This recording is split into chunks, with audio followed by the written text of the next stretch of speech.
Today I'm going to be showing you a single arm cable row with my super sexy shorts. I always forget to look in the mirror before I film these videos. That's okay. If you know me, you know that's okay. All right, personally, I like to set the cable up about knee height. You're gonna wanna go with very little weight or no weight. This is much harder than it looks. So start light and then evaluate. All right, as always, before we go into our hinge or any other movement, we're gonna create tension in our body. I'm gonna pull my shoulders back and down, which raises my chest.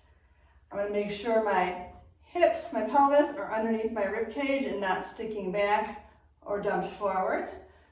I'm gonna make sure my thighs are externally rotated, spinning them out. Think about activating the arches in your foot or screwing your feet into the floor. And then of course, the last thing is bracing the core. Simplest way I like to explain that is the same way you generate tension if someone's about to tickle you or punch you in the gut for fun. Hopefully nobody's doing that for real. So I've got tension from head to toe. From here, personally, I like to keep my other hand behind my back, little opportunity for some extra external rotation and a nice stretch in the front of the deltoid. Feet are about hip distance apart. If you are tight in your hinge, if you feel like you don't have a lot of extension or you feel a lot of sensation, like more than you're comfortable with in your hamstrings, feel free to go with a wider stance. Shoulders, hips, quads, and core.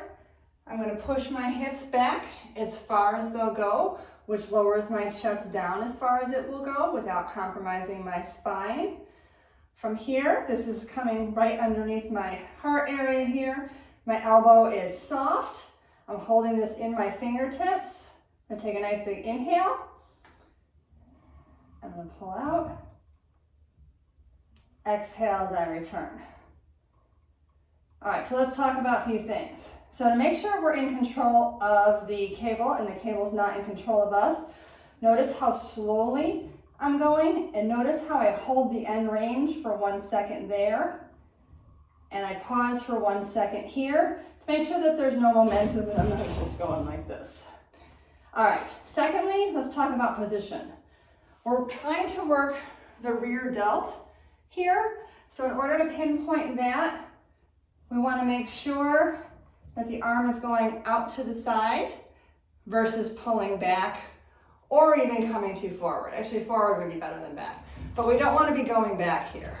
So essentially,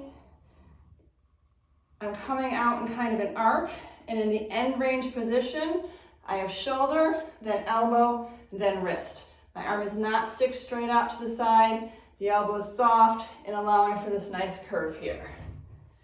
Couple more reps, shoulders, hips, quads, core. My gaze is down so that my neck stays in line with my spine. I am making sure that there's no unwanted rotation, so this would be a cheat. I'm also making sure that my spine stays neutral and I'm not tucking or sticking my tailbone up. And that is a single arm cable reverse fly.